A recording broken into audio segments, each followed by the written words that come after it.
Ladies and gentlemen, fight fans all around the world, let's talk some boxing. So we're going to look at the topic of heavy bags. And we're going to look at types of heavy bags and sizes of heavy bags. Now you have different types of heavy bags. You can have heavy bags which are filled with water. You can have heavy bags which are filled with foam. You can have heavy bags which are filled with sand or a sand and foam mixture. The advantages of having a water-filled heavy bag is you can vary the weight of the heavy bag by adding more water to it. The disadvantage is, while you are building power, you may not get proper placement and you may not be able to hit the heavy bag with the kind of speed that you may want to. And also the weight limit on the heavy bag makes it something for which you may not want to pick it. But beginners using a water-filled heavy bag, it works very well for them. But more than likely, you would buy a much more competent heavy bag, a much more longer lasting heavy bag, in a heavy bag which is filled with foam or sand or a mixture of foam and sand. Okay? Now, let's talk about the foam sand heavy bags very quickly. Foam bags are easier on the hands than a sand filled bag, obviously, because the foam, when you hit foam, there is less resistance than if you hit a sand filled heavy bag, so that you can be a little less careful in your placement, how you throw your punches, that is.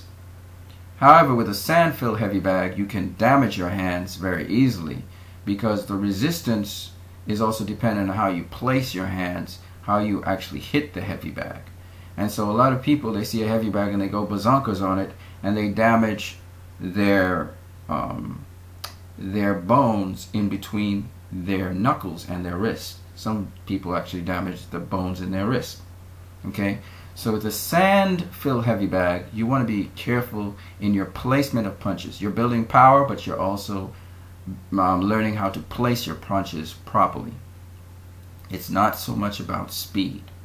With a foam-filled heavy bag, and depending on your ratio of foam to sand mixture, if it's more foam than sand, then you're building mostly your punching power and your speed. And you're not too worried about your placement on the heavy bag. Okay? So you have different sizes of heavy bags now. So if you're looking at this photo here, you're seeing a heavy bag here that's about maybe 50 pounds. This heavy bag is about 75, this is about 100 pounds, and this is probably 150 pounds. Okay? Now, there's a little chart here I have from Everlast that shows you what kind of heavy bag you should use based on your weight. So if you're an 80 pounder, which is like minimum weight, you know, a little less than minimum weight, you're probably going to use this range of heavy bag. If you're a 100 pounder, which is like flyweight, you're not even flyweight, you're still minimum weight. You're looking at these kinds of heavy bags. If you're a welterweight, then you're probably going to be using this size heavy bag, which is similar to this size heavy bag, 75 pound. Okay. If you are a cruiserweight, 100 pound. If you are a heavyweight, 100 plus pounds. Okay. Now this does not really apply to elite athletes. Elite athletes generally are able to deal with higher levels of competition, bigger weight classes. So what you generally see is Floyd Mayweather, he has a 100-pound heavy bag. It's about maybe 5 feet something, okay, in length. And I don't know if his heavy bag is filled with foam alone or if it's sand and foam. I do probably believe it's sand and foam, because if you look at him hit the heavy bag, he's not really going bazonkers on it like Manny Pacquiao does. Manny Pacquiao generally hits on a 50-pounder to 75-pounder. So when you see the heavy bag just swinging all over the place, he's probably hitting a foam-filled 50-pounder or 75-pounder. Okay? Because if you try to do that against a sand-filled heavy bag, you're probably going to break up your hands. You're going to damage the bones in your hands, fracture them, damage the muscles and ligaments in your hand.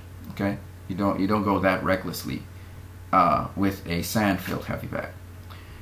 But Manny Pacquiao was hitting a foam-filled heavy bag, or maybe sand and foam mixture, because he's trying to build speed and punching power. He's not really working too much on placement, he would do it on the pads.